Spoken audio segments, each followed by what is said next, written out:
che Ndoye a quanto pare alla fine dei conti vola in Premier, perché il no. Nottingham Forest, è vero, se riesco a recuperare la notizia, ha fatto praticamente, dal mio punto di vista, una follia totale per comprarsi questo giocatore.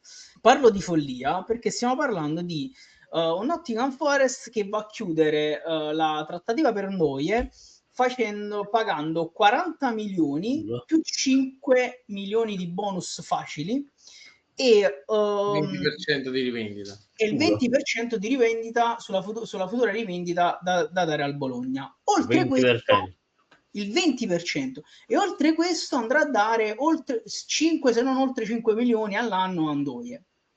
Per carità, c'è. Bravissimo ragazzo, il giocatore sembra molto forte, però mi sembra che questo calciomercato continua a passarci delle follie senza precedenti, perché non credo che valga quasi 50 milioni in Ndoye. Non so voi come la pensate, per me è una follia. Cioè Ma io, a parte i soldi, io penso un'altra cosa, però è un'opinione mia, che come sempre De Laurentiis c'ha un culo della Madonna.